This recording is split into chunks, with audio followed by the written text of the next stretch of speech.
अस्सलामुअलैकुम dear students. आज जो टॉपिक हम डिस्कस करने जा रहे हैं वो है डी कार्बोक्साइलेशन, या इसको कहते हैं पायरुवेट डी कार्बोक्साइलेशन। ठीक है, decarboxylation is the removal of carbon dioxide molecule from a compound. तो डी कार्बोक्साइलेशन, डी का मतलब होता है निकाल देना, कार्बोक्साइलेशन कार्बन डाइऑक्साइड को। तो डी कार्बोक्साइलेशन में कार्बन डाइऑक्साइड को रिमूव किया जाता है किसी कंपाउंड में से।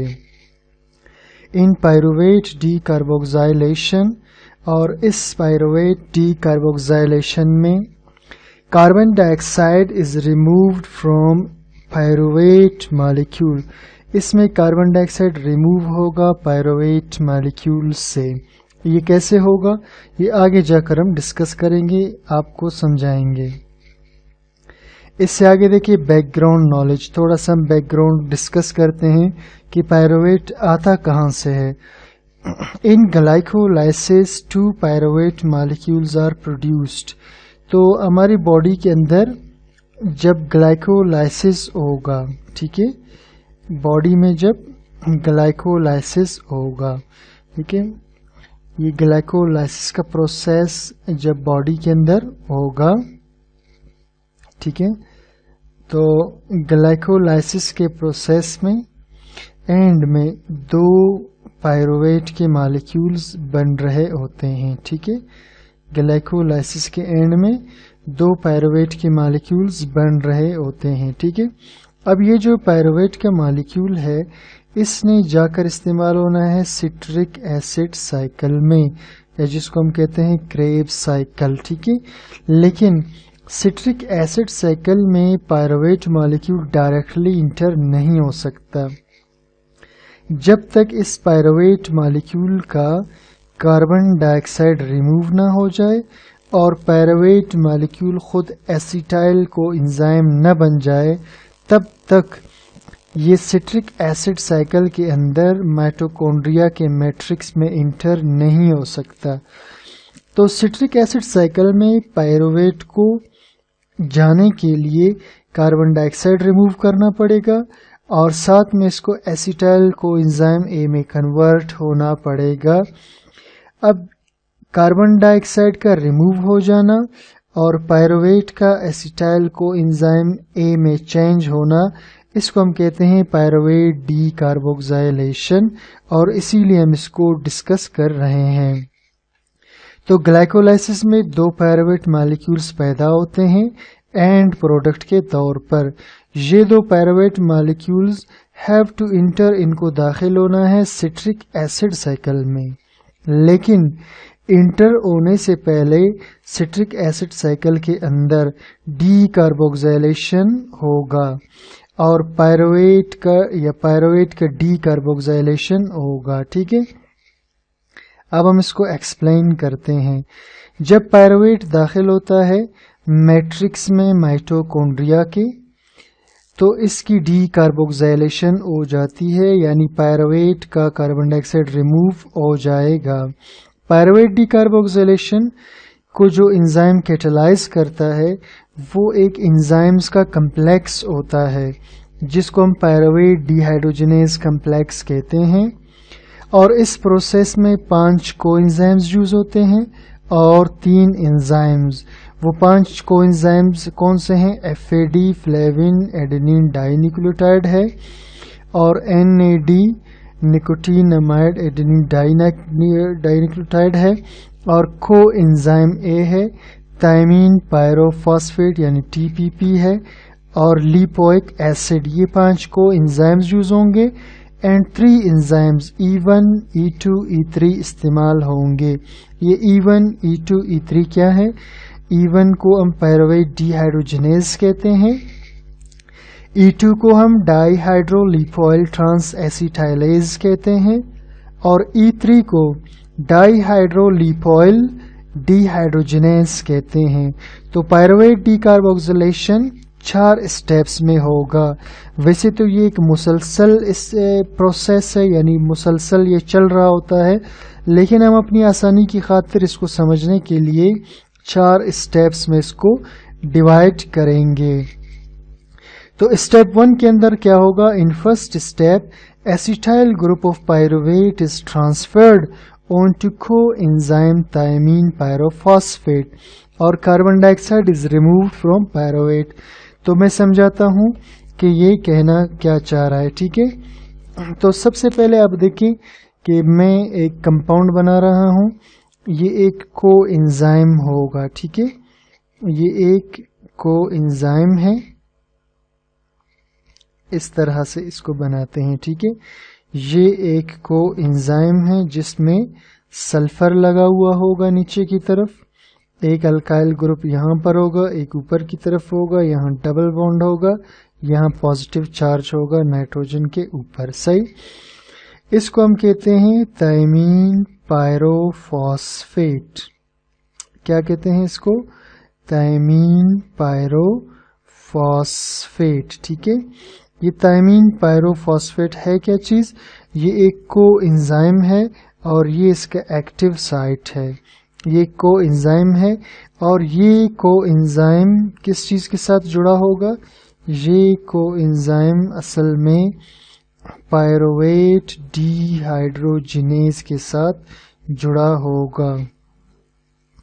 ये कोएंजाइम एक एंजाइम पायरुवेट डिहाइड्रोजिनेज के साथ जुड़ा होगा जो इस स्टेप को कैटेलाइज करेगा। तो देखें आगे क्या होगा, ये जो थायमीन पायरोफॉस्फेट है ये पायरुवेट के साथ रिएक्शन स्टार्ट कर देगा, ठीक है। ये पायरुवेट का मॉलिक्यूल है, ठीक है। यहाँ पर भी ऑक्सीजन जुड़ा हुआ है, यहाँ पर भी ऑक्सीजन जुड़ा हुआ है और ये जो एक बॉन्ड है वो यहाँ पर डीलोकलाइज होगा। अब होगा क्या, ठीक है। अब आप देखना गौर से जी, ये जो पूरा पोर्शन है ये वाला, इसको हम कहते हैं एसिटाइल ग्रुप, ठीक है। ये है एसिटाइल ग्रुप। ये एसिटाइल ग्रुप यहाँ आकर ये कार्बन इसके साथ लग जाएगा, ठीक है। और इस दौरान ये कार्बन डाइऑक्साइड रिमूव हो जाएगा, ठीक है। कार्बन डाइऑक्साइड रिमूव हो जाएगा, एसिटाइल ग्रुप TPP के साथ लग जाएगा, ठीक है। ये पायरुवेट था, ये कंपाउंड पायरुवेट है, ये TPP थायमीन पायरोफॉस्फेट है, कोएंजाइम है इस एंजाइम का, ठीक है। अब जब ये इसके साथ लग जाएगा तो नया कंपाउंड क्या होगा, देखिए जरा, ठीक है। इस दौरान आप देख रहे हैं कार्बन डाइऑक्साइड रिमूव हो रहा है, ठीक है। तो कार्बन डाइऑक्साइड मॉलिक्यूल रिमूव हो जाएगा इस दौरान, ठीक है। और ये मैं इसको दोबारा बना रहा हूँ, इसको एंजाइम को, ठीक है। इसको एंजाइम को मैं दोबारा ड्रा कर रहा हूँ, ये, ठीक है। ये इसका डबल बॉन्ड हुआ, ये इसका सल्फर हुआ, यहाँ पर अल्काइल ग्रुप हुआ, ठीक है। तो इसके साथ अब देखना, ठीक है, यहाँ पर ये इसके साथ ये वाला ग्रुप लग जाएगा, ठीक है। ये CO और इसके बाद CH3, ठीक है। ये ग्रुप यहाँ पर आकर लग जाएगा, ठीक है। इस दौरान एक और प्रोसेस भी होगा, वो अभी तक मैंने आपको बताया नहीं है ताकि आपको आसानी के साथ समझ में आ जाए, ठीक है। यानी इसी स्टेप के अंदर 2 हाइड्रोजन इंटर होंगे, लेकिन मैं इसको यहाँ शो करूँगा ताकि आपको इजीली समझ में आ जाए, ठीक है। तो 2H+ 2 हाइड्रोजन यहाँ पर इंटर होंगे इस कंपाउंड के अंदर। ये हाइड्रोजन कहाँ पर आएंगे, ठीक है। एक हाइड्रोजन इधर ऑक्सीजन के साथ आकर लग जाएगा और दूसरा हाइड्रोजन कार्बन के साथ आकर के लग जाएगा, ठीक है। अब आप देखना जी, मैं दोबारा इसको एंजाइम को ड्रा कर रहा हूँ, ठीक है। ये मैंने इसको ड्रा कर लिया, ठीक है। ये कोएंजाइम हुआ, ये इसके साथ ये कार्बन लगा हुआ था और कार्बन के साथ CH3 लगा हुआ था, ठीक है। इस दौरान क्या हुआ, ये जो ऑक्सीजन था इसके साथ एक हाइड्रोजन आकर, मैं इसको रेड में बना लेता हूँ ताकि आपको पता चल जाए कि कौन सा ऑक्सीजन हाइड्रोजन लगा। एक हाइड्रोजन यहाँ पर आकर लग गया और एक हाइड्रोजन यहाँ पर आकर लग गया। अब इनके लगने के बाद यहाँ पर जो चीज़ बन गया उसको हम कहते हैं हाइड्रोक्सी इथाइल। इसको हम कहेंगे हाइड्रोक्सी इथाइल, ठीक है, हाइड्रोक्सी इथाइल TPP कम्प्लेक्स। क्योंकि इसमें एंजाइम और सबस्ट्रेट, ये कोएंजाइम एंजाइम का पार्ट है, ये सबस्ट्रेट के साथ जुड़ा है, तो इस वक्त ये एंजाइम सबस्ट्रेट कम्प्लेक्स होगा। ठीक है, दोबारा देख लें जी। थायमीन पायरोफॉस्फेट, ये इस कार्बन के साथ आकर के जुड़ गया। ठीक है, कार्बन डाइऑक्साइड रिमूव हुआ, पायरुवेट डीहाइड्रोजिनेज ने इस स्टेप को कैटालाइज किया। अब ये जो हमारे पास चीज़ बन गया, इसमें 2 हाइड्रोजन इंटर होंगे, इस एक ऑक्सीजन पे लगेगा, इधर कार्बन पे ये हाइड्रोजन ये लग गया। अब हाइड्रोक्सी इथाइल TPP कम्प्लेक्स बन गया। अब सेकंड स्टेप शुरू होगा इसके बाद, देखना step 2। In this step lipoamide will regenerate TPP and forms acetyl लिपोमाइड।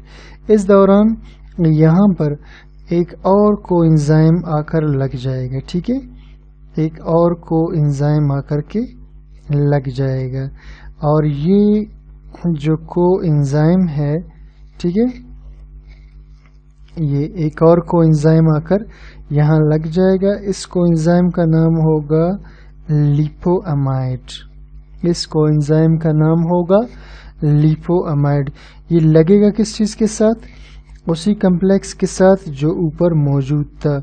कौन सा कम्प्लेक्स था ऊपर? Hydroxy ethyl TPP complex, hydroxy ethyl TPP complex. ठीक है, तो ये वही ऊपर वाला कम्प्लेक्स था, ये अब इसके साथ आकर लग जाएगा। ठीक है, और यहाँ आपको पता है कार्बन था, उसके साथ OH था, यहाँ CH3 था, और उसके साथ यहाँ पर H लगा हुआ था। ठीक है, एक H यहाँ लगा हुआ था, एक H यहाँ लगा हुआ था। ठीक है, अच्छा, अब इसके बाद क्या होगा?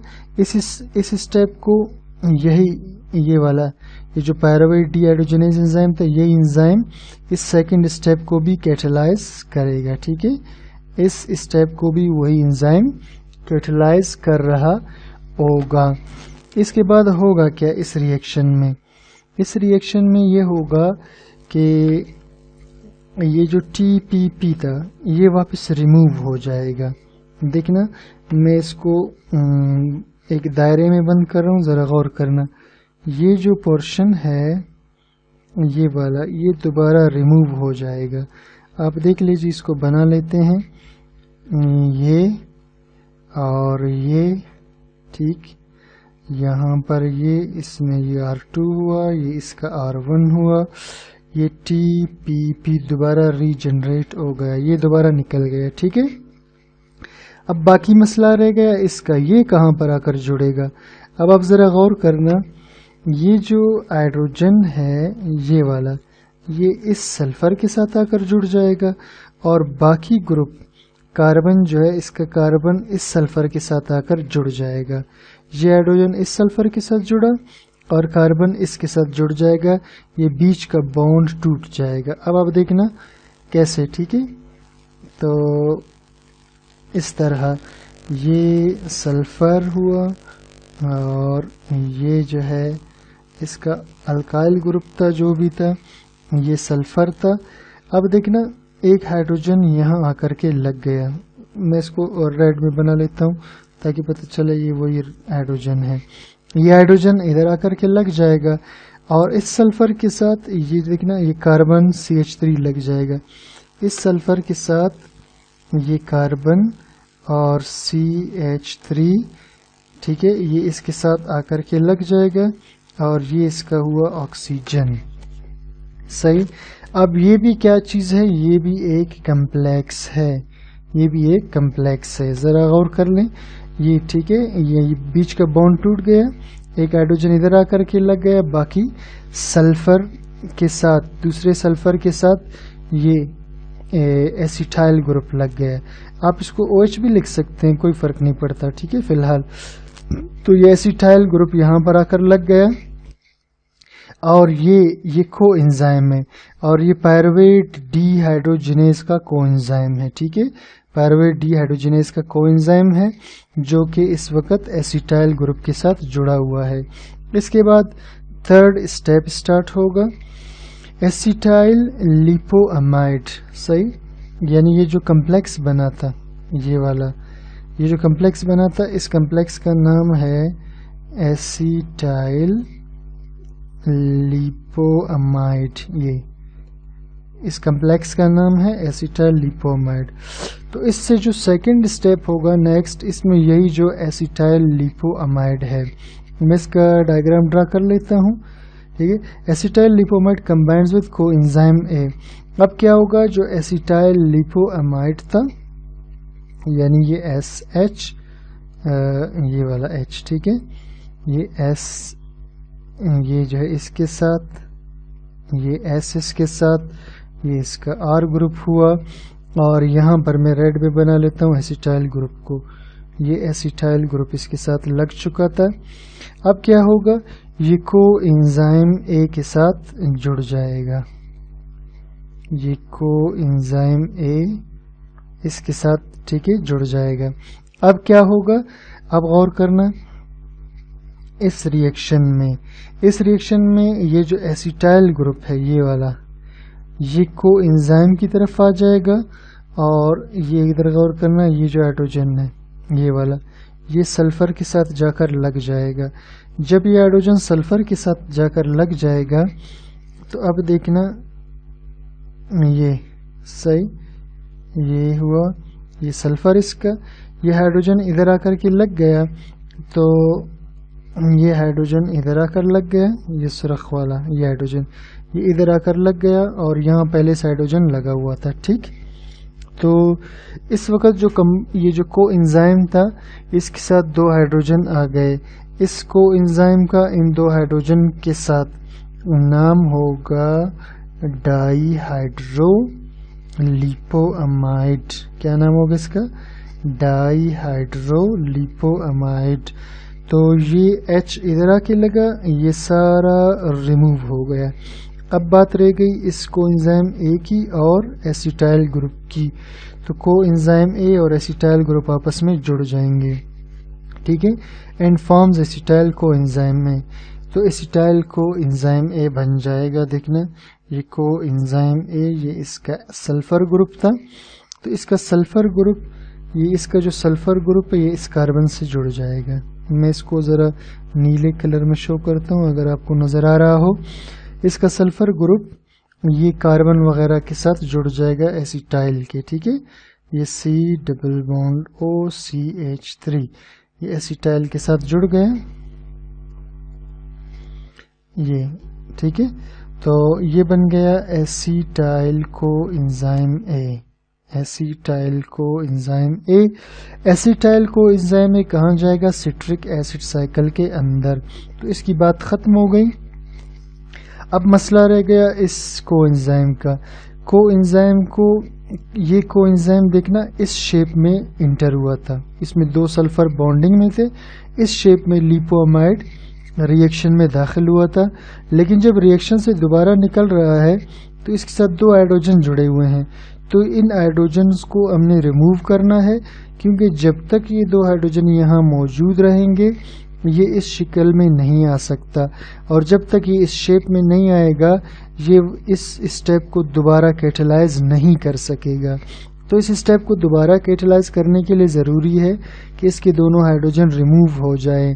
तो इसलिए इसके बाद नेक्स्ट स्टेप होगा, और इसमें ये याद रखना कि इस प्रोसेस में जो एंजाइम यूज़ होगा वो E2 एंजाइम होगा, जिसको हम कहते हैं डाईहाइड्रोलिपोइल ट्रांस एसिटाइलेज, ठीक है, डाईहाइड्रोलिपोइल ट्रांस एसिटाइलेज। ये सेकंड एंजाइम था जिसको हम E2 भी कहते थे, ठीक है। तो E2 इसको जो है कैटेलाइज कर देगा। अब इसके बाद लास्ट स्टेप इसका स्टार्ट होगा, ठीक है। लास्ट स्टेप स्टेप 4 है, जिसमें डाईहाइड्रोलिपोअमाइड कन्वर्ट्स इनटू लिपोअमाइड। ये जो डाईहाइड्रोलिपोअमाइड है, मैं इसको दोबारा ड्रा कर लेता हूँ। ये सल्फर,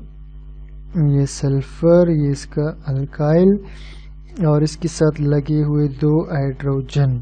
ठीक है, कहते हैं डाईहाइड्रो लिपोमाइड कन्वर्ट्स इनटू लिपोमाइड, ये कन्वर्ट हो जाएगा लिपोमाइड के अंदर। किस तरह कन्वर्ट होगा? And FADH2 is form. ठीक है, ये कन्वर्ट हो जाएगा लिपोमाइड के साथ एंड FADH2 इज फॉर्म। इसका मतलब ये होगा कि इसके साथ FAD जो को एंजाइम है flavin adenine dinucleotide, flavin adenine dinucleotide क्या करेगा? ये जो 2 हाइड्रोजन है इन दोनों को रिमूव कर देगा। ये दोनों हाइड्रोजन इधर फ्लेविन के साथ आकर लग जाएंगे, तो ये दोनों हाइड्रोजन यहाँ आकर के लग गए। अब इनके बीच वापस बॉन्ड बन जाएगा। देखना, ये सल्फर, ठीक है, ये सल्फर, इनके बीच दोबारा बॉन्ड बन जाएगा। और अब आप गौर करें, ये दोबारा लिपोअमाइड बन चुका है। सही। अब ये जो लिपोअमाइड जो बन गया, ये इस स्टेप में दोबारा इंटर हो सकता है, इस स्टेप को दोबारा कैटलाइज कर सकता है। ठीक है, अब ये सल्फर वापस जो है रिमूव हो गया।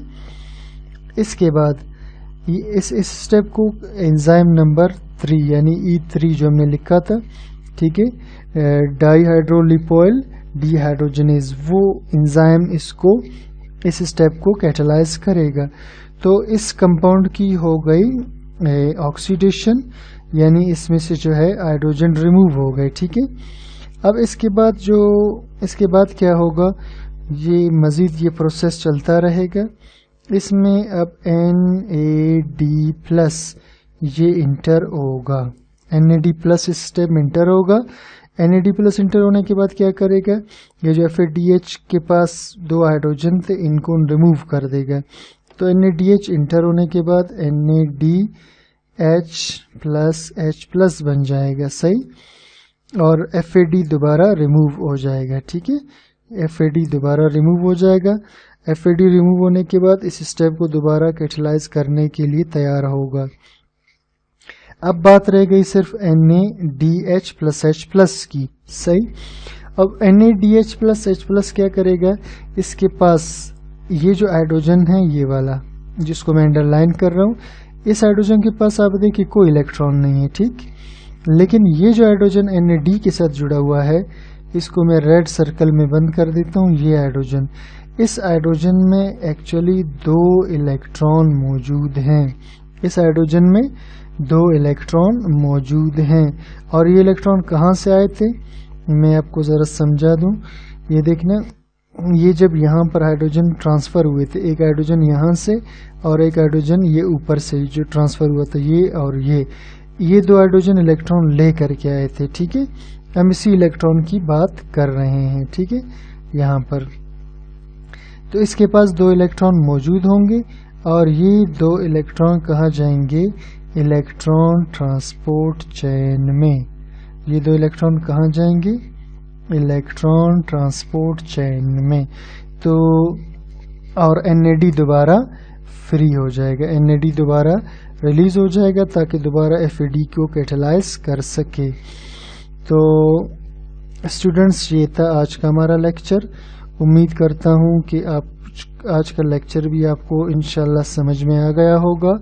फिर भी अगर आपको इस लेक्चर में कोई भी मसला हो, समझ में ना आ रहा हो, कोई प्रॉब्लम हो, आप प्लीज़ कमेंट सेक्शन में मुझे बता सकते हैं। तो इस वीडियो को आप लाइक कीजिए, शेयर कीजिए और इसी तरह के वीडियोस देखने के लिए मेरे चैनल को सब्सक्राइब कीजिए। और किसी भी मौजू पर या किसी टॉपिक पर आप चाहते हैं कि कोई मैं वीडियो बनाऊं तो प्लीज़ मुझे कमेंट सेक्शन में ज़रूर बताइएगा। Thank you for watching.